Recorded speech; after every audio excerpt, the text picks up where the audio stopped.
Alright, I just got done watching that Manchester United versus Manchester City derby.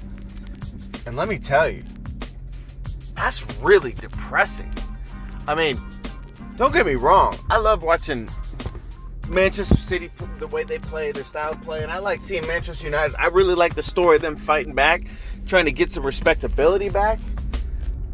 But to see the way the season has ended and just to see, coming back from losing to Barcelona, it's not that big of a deal. Then you come back, you get, stomped out by Everton.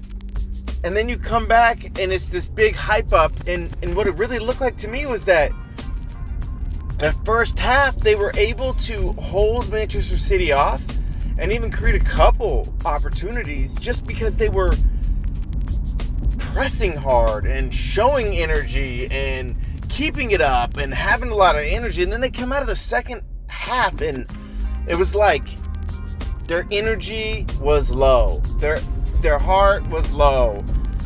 And they just fell apart. It's just like this team does not have the character as a unit to win. They don't have the intestinal fortitude to continue. They put their heads down and they let the other team score. I mean, and if this lack of effort was a virus, then they definitely got De Gea as well. Because De Gea's arms just got 3 inches longer hanging to the ground. I mean, his shoulders are a little bit deeper. It's just everybody's beat. I mean, there was even a part in the second half where Pogba goes down and he's hurt, right? And they're on a transitional play. And Lingard comes over and slaps him in the head like, come on. And it's just like, when Lingard has to slap you in the head to tell you to, get fired up, and you're Pogba, I mean, that's not a good sign. But I'm not trying to kick them while they're down, but this team, it's probably going to need to be dismantled just to be built back up because there's no heart, there's no character, there's no balls. It's a whole bunch of wet pieces of paper out there trying their best until the rain comes, It's just, but when the rain comes, when the conflict comes, when the stress comes, they just wrinkle up into a ball.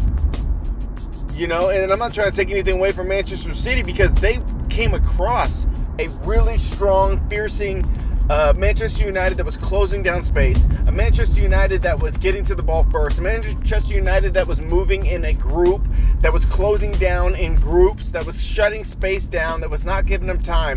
And then the second half, they're like, nah, forget it. We'll give them space. You give them space and everything fell apart. Bernardo Silva had an amazing game. That cat is good. I think he's completely underrated for the type of skills that he is putting out. I mean, he has been balling all year.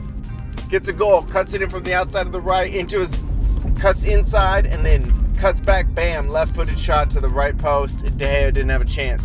Second goal, you have Sane, who was subbed in. He was attacking to the goal. He actually hit a pretty far-out shot near post in De Gea, and De Gea's hands were a little bit limp, and they just were unable to stop the goal. But it really isn't about a particular player. And I'm not a type of person that likes to bash players because I've been on bad teams where, the morale's low and it's hard to accomplish anything. I've been at bad companies where everyone has the defeated feeling and it's really hard to accomplish anything. So when you start to have that going on, it's really, really hard to overcome. And the only thing that can fix that is at a metamorphosis at a ground level. You got to start over. You got to flush out the bad and put in good. Like they say, you need to cleanse. Get all those toxins out. So first thing to figure out is, what are your toxins? Who are your weak-minded people? Who don't want to be there? All them, go. Your team may be gutted. Your team may be pulled down to the bones, but it doesn't matter. You don't have a choice because you're going to infect everyone with the virus if you don't get rid of all of your sick players. Get rid of them, build it back up. You will recover. You will be a better team. But right now, the sick players are infecting the good players. You got to figure out, you need to do analysis of who is the virus, who is unable to maintain any of that energy, who's going to kill the locker room. Get rid of all those people and start over. It doesn't matter if the skill level of your players is cut down. It's easy for me to say, right? Because I'm not on that team. But nobody's happy at that team. I mean, did you see the beginning of the game? Ole Gunnar Solskjaer was sitting at the front. I remember how happy he was. It looked like he's aged 20 years since he took over Manchester United. He had the little boyish smile, the little grin, the little curly hair. Today before the game, they zoomed in.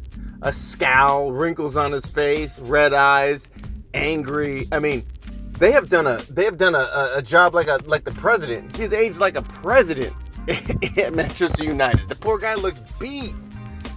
I mean, you got to fix this. I think he knows that. I think that's why he was so frustrated. But to come back out and just give up at halftime, it shows that this isn't something that can be fixed with the same team. It's not. And I'm sorry, all you Manchester United fans, I'm sorry if I'm not trying to roast you. It's really sad. But you got to start over. And there's a lot of players that I think I've seen the way this season's played out.